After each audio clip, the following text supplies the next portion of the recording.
everyone, and welcome to another episode of Sporting Directions, proudly sponsored by Tsunami's Teamwear. With me, Tavis Roberts. And me, Simon Atkinson. For those of you new to the shows, the Sporting Directions podcast is aimed at providing ideas and guidance for those of you wanting to pursue a career in the world of sport. Over the course of this series, we'll be interviewing a range of professionals for different areas of sport to share some of their amazing stories. We'll be hearing from their achievements and their barriers and what strategies or advice they may have for any of you also wanting to pursue a career in sport. Today, we are very happy to welcome Dallen Stanford. Born in South Africa, played for the American team for the Rugby Union Sevens, and since 2015, he's been the energetic voice of rugby, having commentated over 50 plus games for international rugby, over 350 Rugby Sevens games, and was a commentator for the 2019 Rugby World Cup in Japan. Most recently, in 2020, he started the Rugby Hive Podcast, which is now in the third season. We are very happy to have him here on the Sporting Directions podcast and is looking forward to hearing his unique and international perspective on sport. And let's begin straight away. What is a strong memory that led you into the direction of pursuing a career in sport? Well, firstly, thanks for having me, guys. It's brilliant to be here. I think growing up as a youngster in South Africa, I always would watch rugby was my favorite sport. And so watching highlights, I'd always mimic the commentary of the commentators on the games. And so for me, a strong memory was, even playing touch rugby with my friends, I'd always commentate the game. And so when I finally got an opportunity to work in broadcasting, I relished the moment and kind of felt this is where I was born to be. And it felt really at home and at ease. And when you get paid to do something you love, you really aren't working. You're having such a joy, if you will. So that's a kind of a memory that got me going into the world of broadcasting. That's fantastic, Dallen. I'm very interested. You say you grew up in South Africa, but you've played for the US Sevens. Can you just let us know how that sort of transition happened, how you went from living and growing up in South Africa to then becoming a rugby star, for lack of a better term, in the USA? Yeah, so, it was kind of a bizarre sequence of events. But, after university in South Africa, I decided to travel. I'd spent a year in England after high school. And so I thought, after university, why don't I try go somewhere else? So I got a visa for 6 months to go to America. And I had one friend in Southern California. So I went there and joined a rugby club, immediately made 30 new friends and got an opportunity to play, the game I loved and meet new people. They helped me get a visa to come back again for the second time to the US. And in that time, I was meant to work at Fox Soccer. They had a rugby channel at the time. And I was so excited, told my parents everything was all set up. But the week I arrived, the soccer had bought out the rugby channel. So I was effectively jobless. But the good news was I had 2 years to be in America. And so during that time, the rugby club actually knew one of the owners of a pub nearby called the Springbok Bar and Grill, South African restaurant, the only one in LA. So I got a chance to work there. And as luck and as fate would have it, I met my wife-to-be on the very first day that I went there. And so I ended up getting married after just before the 2-year visa expired, and then playing rugby for this team. We did really well. I got an invite to go to the USA Sevens national tryouts. I thanked the coach and I said, I'm South African, as you can hear by my accent, so, I can't go. And he informed me, well, I'd never played for South Africa, and my 3 years was coming up, living 3 years residency in a new adopted country. So I was eligible to represent the USA on the Sevens World Series. So my life effectively changed after that moment. I got a chance to represent the United States, my adopted country. It was weird playing against South Africa, but you got to take the opportunities life presents itself. And that opened a new path for me in the sporting world in the US, which eventually would lead to where I am today. Yeah, that's a real kind of fairy tale situation, isn't it? It does resemble a lot of fairy tales. You took the risk, you went out, you met your wife to be on the very first day. And I love this idea that sport is just full of these contacts, these friends that help you. And everyone seems to be, in this world together, and they're all there's lots of people willing to help you move forward, and it's great to hear about a lot of support you got. I mean, is there anyone in particular that might be listening, or you hope they might be listening, you'd like to say thank you to right now? Yeah, well, so you're so right. So the Occidental Rugby Club is the club I joined when I moved to Los Angeles. Instrumental figures there was Patrick Guthrie, Matthew Brown, and James Walker. They really helped me get the visa to come back, employed me, made sure I was okay, and looked after. And then Andre van Skalkwyk was a good teammate of mine that basically said, listen, stay on my couch for as long as you need. Never asked for a cent. He would help, pay for my dinners when I was out because, I was pretty broke at the time, a young student living in the US. And so, those, I do see some of the rugby folks, and obviously I'm very thankful for everybody that helped me out. So when there's opportunity, I like to help other people out because they were so kind and generous to me. And you mentioned sports, and I think that's the great thing about all sports. So if people can find their passion and what their community they want to belong to, I happen to find rugby because it's a sport I knew in South Africa. And the cool thing is it's played all over the world. So you can go anywhere with a pair of rugby boots or just the love for the sport, and you can go watch it and make a bunch of new friends and connections. And a lot of work opportunities come from that, which is how my path kind of transcended. If you work hard and you show people you're a good person and you have, some good skill sets to go along with it, then you can go far in whatever field you choose. Yeah, I just want to pick up on what you said then. That's fantastic. There's a very famous speech, or one of many, from Arnold Schwarzenegger. I think we all know who he is. And there's a very, very famous speech he makes, and it's about the self-made man. And he says there is no such thing. It doesn't exist. There is no such thing as a self-made man. No one goes it alone. Everyone has help. And his story was actually very similar to what you've just said. He slept on sofas. He had people who would bring him food because when he first started, bodybuilding wasn't a paid sport. And when you were talking about sofa surfing and having dinners paid for, or at least support from people who were maybe further along in their journey at that time than you were, it really, really just shows the community that comes with sport. We've had numerous interviews that talk about the community of sport and giving back being so important. And I'd love to hear from you, Dallen, who clearly is someone passionate about giving back. What sort of message would you give to anyone that's listening about, one, not being afraid to ask for help, but two, the importance of, when you're in a position to do so, to give back? Yeah, you hit the nail on the head there. So look, the great thing is I was lucky because I received so much help. And firstly, my parents were amazing. They provided so many opportunities for me and supported me in everything I did. And then my friends and teammates helped me in all different times. So I think it's vital in the circle of life to pass on at any point in time where you can.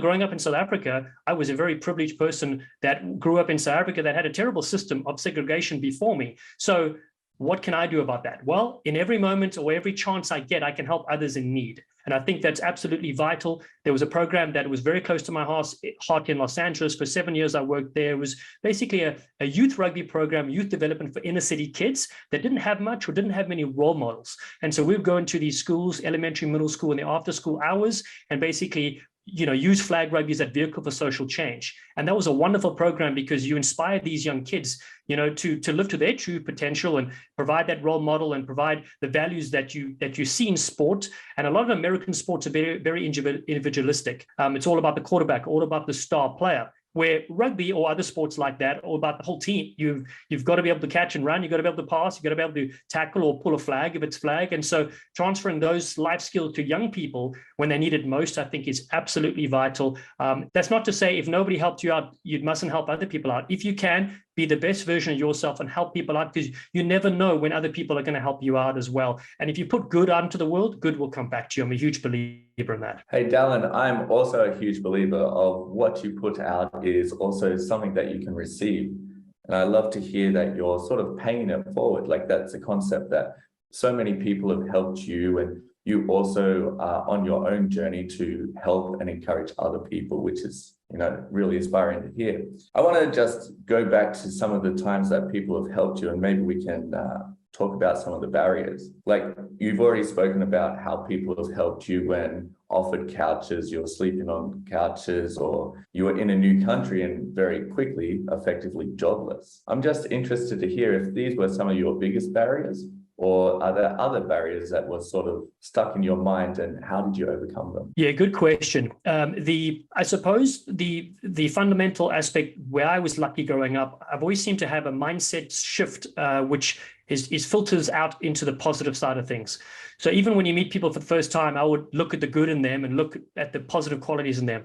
It's the same way I see the world. And so, when one door closes, another one opens soon afterwards. And if you're not looking for that, you won't see it. And so you're right. When the news came to me, they were like, we've got good news and bad news for you. And the bad news they said was, you're jobless. The good news is you're here for 2 years. And I'm like, that's great. I want to be here for 2 years. Something else will come up. And so I suppose if you have the belief that more is to come and good things await you as well, you obviously must take action, right? You must be proactive, and you can contact your friends and things like that. I think those are the vital parts. I think you were talking about, failures and blocks that kind of hold back. I think today in my current lifestyle, while I am doing what I love doing, the other tricky part is balancing that, right? Because my job is traveling around the world, being an international broadcaster, and that is amazing. And, everybody sees the photos around the world and they're like, oh, you have the best job and the best life. I'm like, well, you don't know the inside. It is very hard because you're away from your family a lot.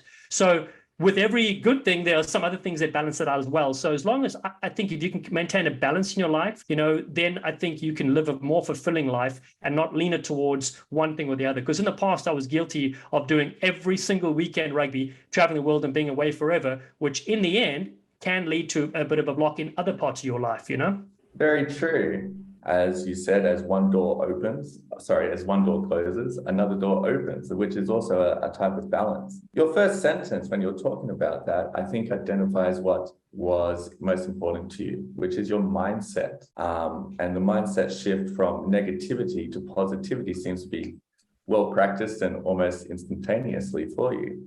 So thinking about mindset, I want to take you back maybe to the year 2000, and I did some research where you were the captain of the UCT team. And in the year 2000, this team was unbeaten. And so I want to ask you about the mindset. What strategies did you have? Did you feel the pressure to continue winning?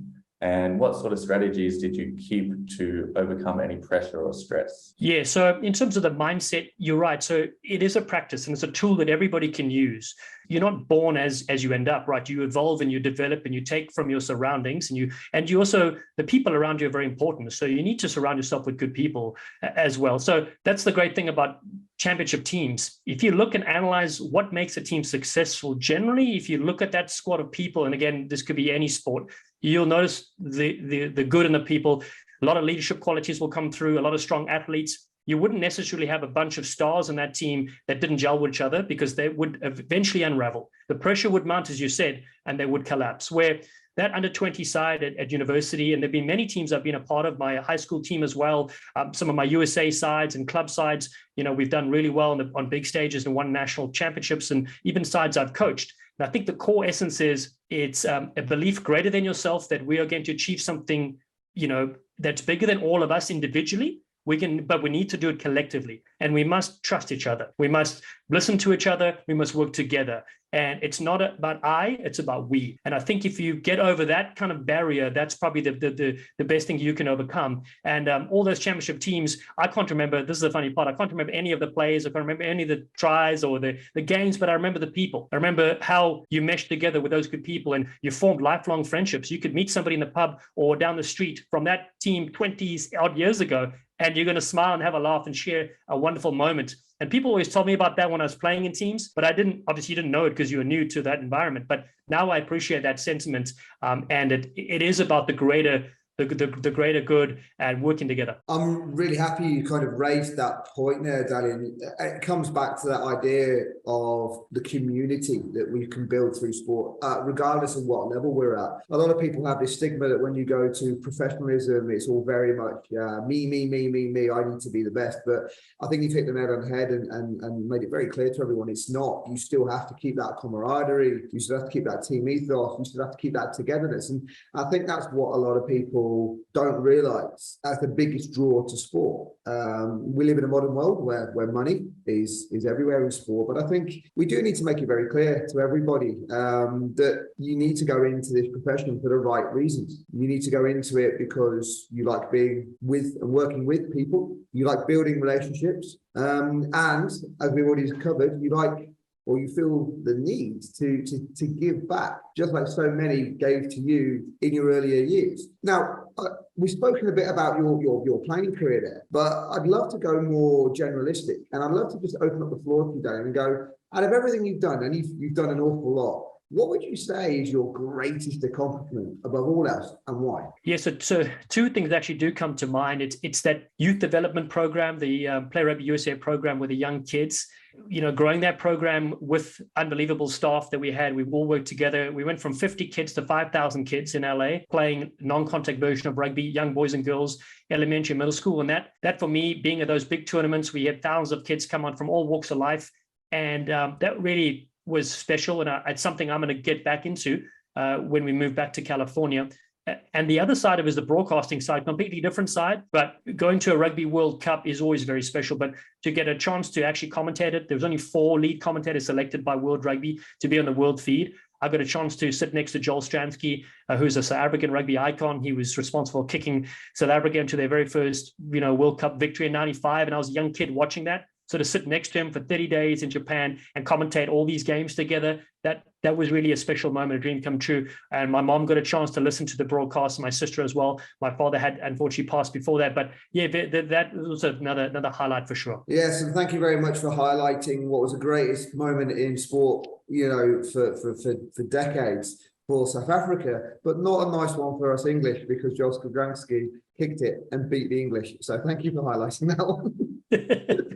But no, we do have. I mean, I'm actually very happy that you raised that 1995 Rugby World Cup, because as we know, it's gone down in history as being a World Cup that changed the nation and changed the world, and it's a really good example of how strong sport is. And I think they brought the movie out, Invictus, the kind of the theatrical version of what happened, but it still makes a very, very, very good point of how strong sport is, and what it can do to a nation when people come together. And it's back to what you mentioned, it's the we, not the I. Exactly, Simon. I want to quickly touch on that point. You're so right. So, the motivation behind the youth development program is basically Nelson Mandela's story of uniting South Africa, with people from all walks of life.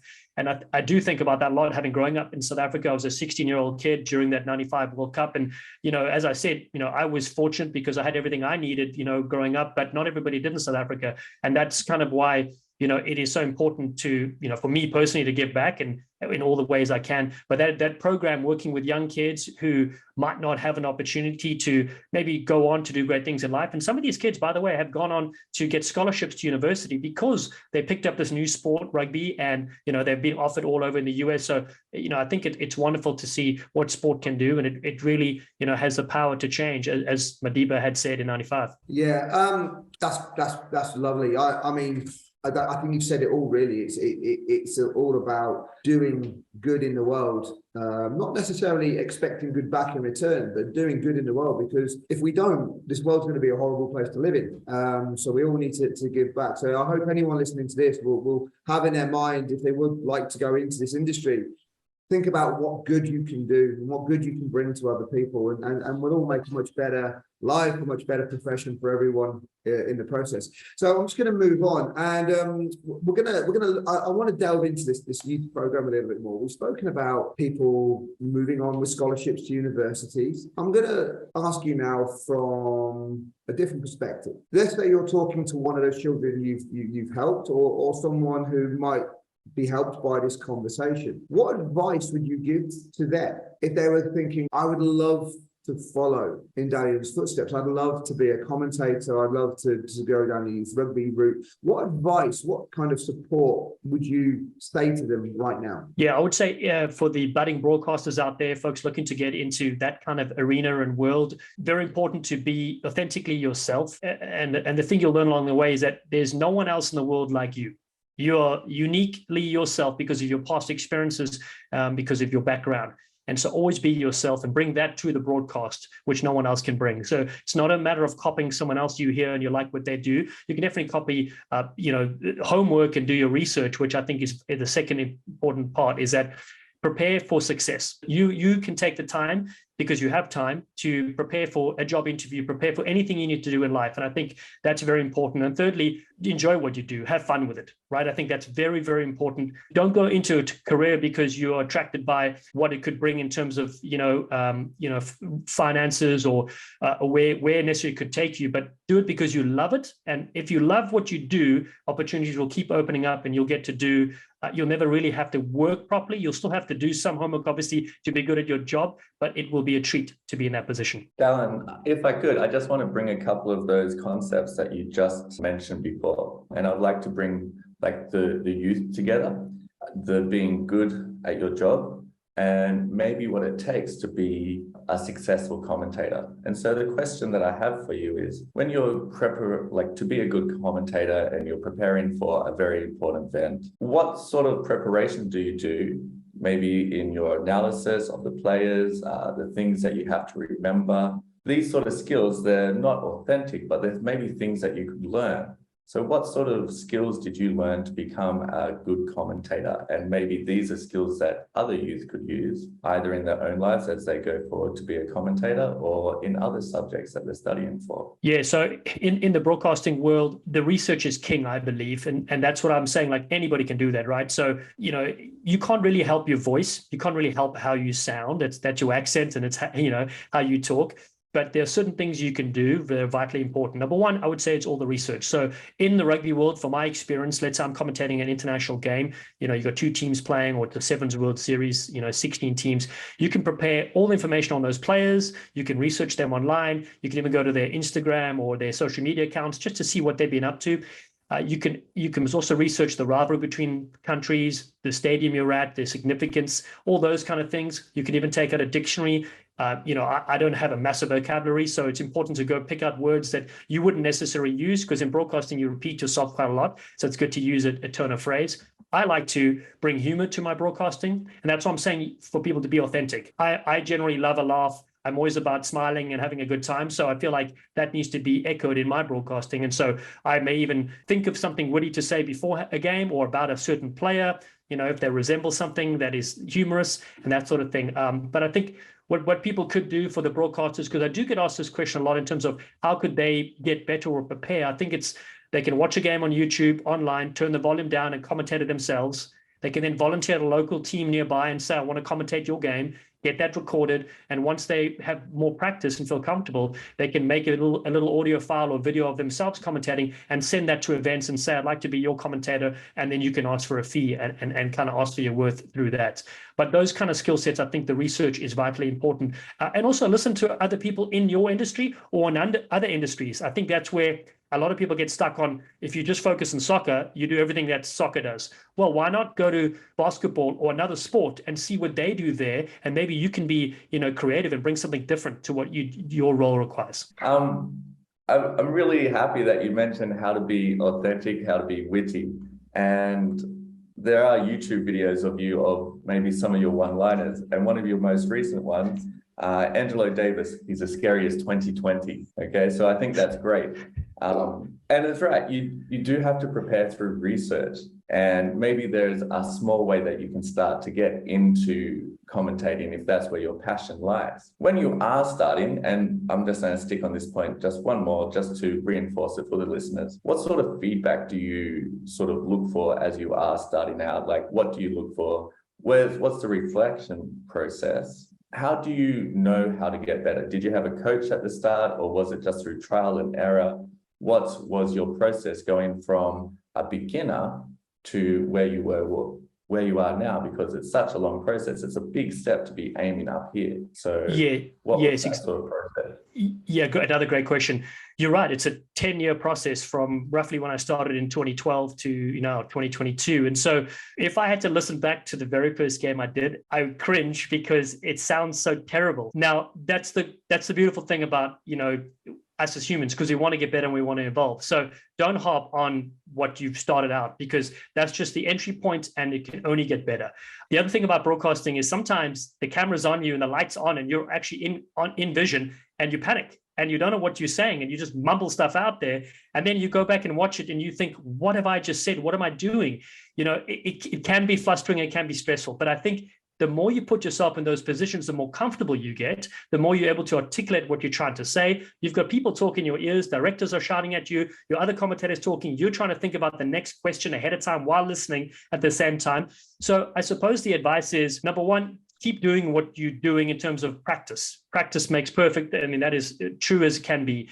The more times you can get yourself in those positions, the better. The different events you do, because you don't want to be in a new situation that you're not used to. Now all of a sudden you're outside and it's raining. Now you're put off your game. You need to be in all those different scenarios to be able to be better at what you do. And in the broadcasting world, I was very lucky. My growth accelerated when I got to work with World Rugby caliber commentators. So I just listened to all of them and saw what they did, looked at their notes, how did they prepare? And then I thought, okay, let me take everything I've seen. What works for me now? Okay, I'm going to take a bit of this, take a bit of that. And I think the best people, what they do, they borrow a little bit from everybody, and that I think is vitally important. But don't be scared of making mistakes. Honestly, as I said, listening back to that first game I did, I mean, I could have just given up, right? But I was like, no, I really enjoy this. I want to get better. And luckily you stick with it, you get more opportunities and you get help along the way. I haven't really had a mentor or somebody that's kind of directly helped me out. But there's been a very good man I listened to the whole time called Willie Lose, who recently passed, unfortunately. But I just love his energy, his enthusiasm, his excitement. And so I kind of felt like, I could chat to him about different things and we bounced a lot of ideas off together. So you can find peers that you work with that you respect a lot, because you don't want to take advice from anybody, because sometimes people are trying to come for your job, aren't they? So you do need to take the best out there and try to use that for yourself. No, and I love that. Be genuine sort of advice you give. We've all got our favorite commentators, let's be honest. My father will kill me for saying this, but I quite enjoy listening to Austin Healey because again, he's very humorous.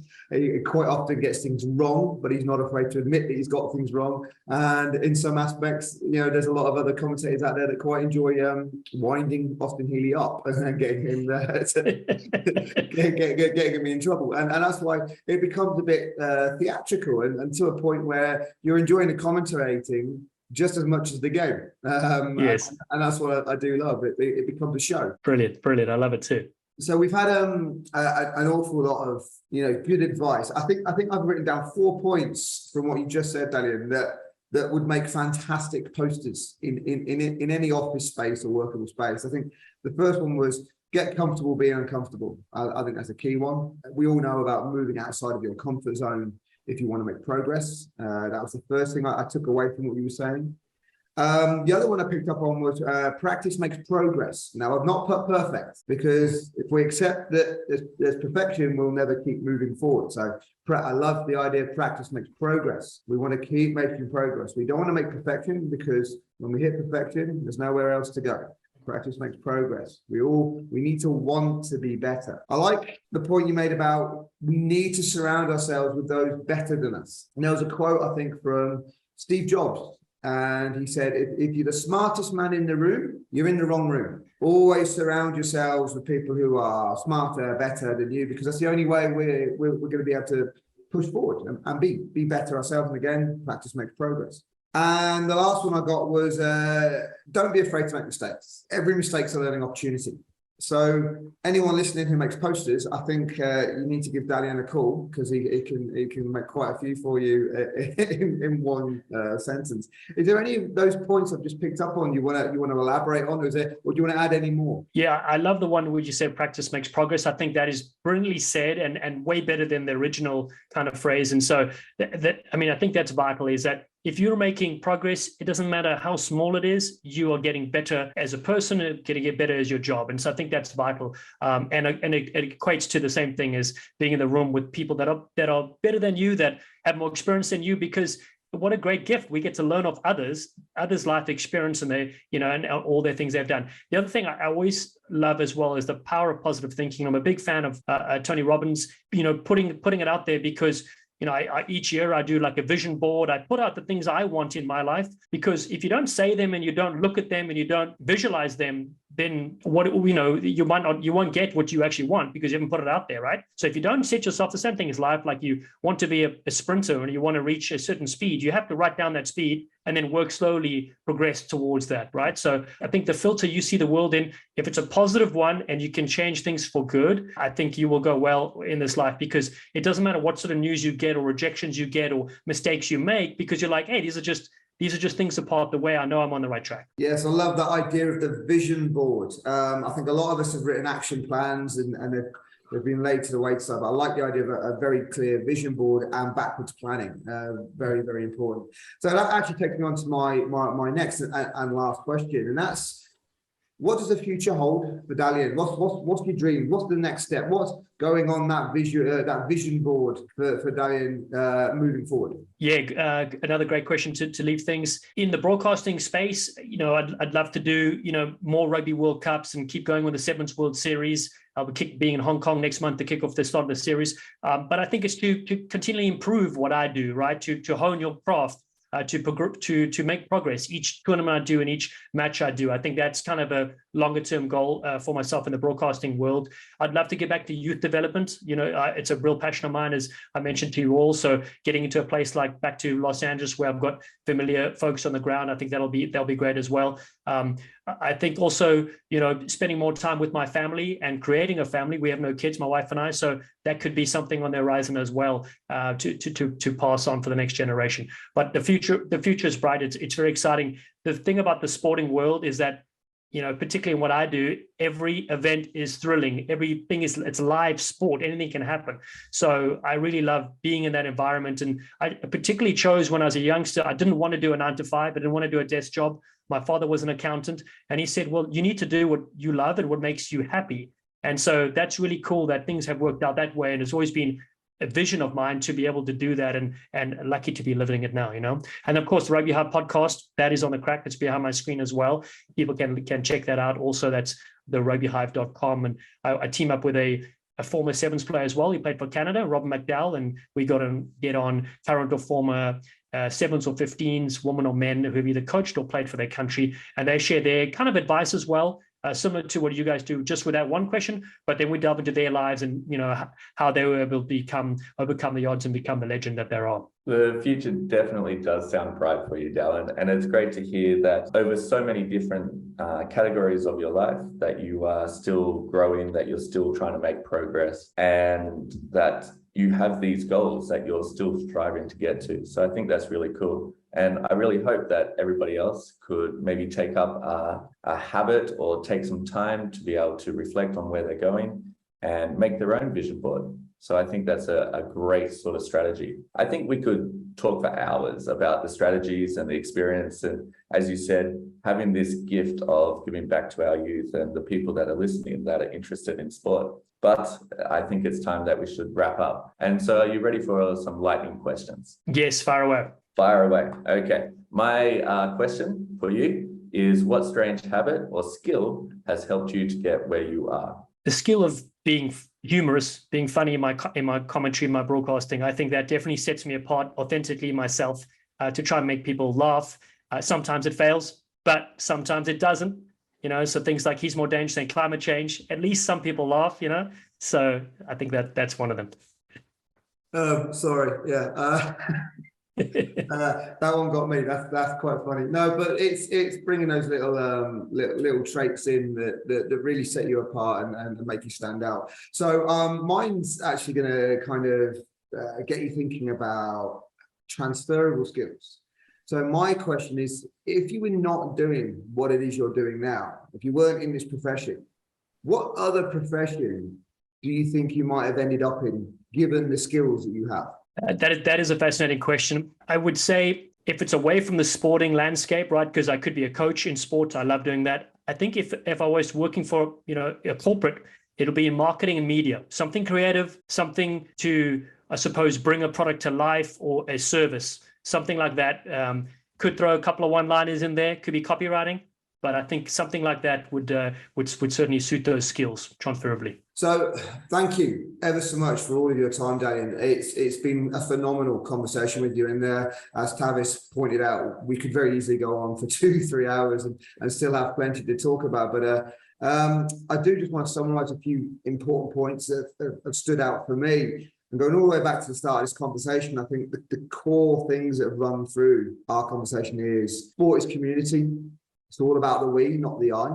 And we've seen how that allowed you to get to where you are today, giving back. I think it's really, really important that we understand the importance of practice leading to progress, not perfection. I think that's very important. And the other main one that's really come through from us is that power of positivity and really not being afraid to be who you are, being authentic to yourself. So Dallen, 3 really important points. Many, many more have been talked about throughout this interview, but those are the 3 main ones for me. Would you like to add anything in particular that you would like people to remember this interview by? Well, I think you honestly have summed it up so well, Simon. That's why you're in this hot seat position as one of the co-hosts. I couldn't stress it enough that visioning and thinking about that, if you have the vision board in front of you or at your desk, wherever you are, you can always glance up and look, and I think that's very important. And don't be afraid. This is the big thing. Put out anything there. You don't need to worry about how you're going to get there yet.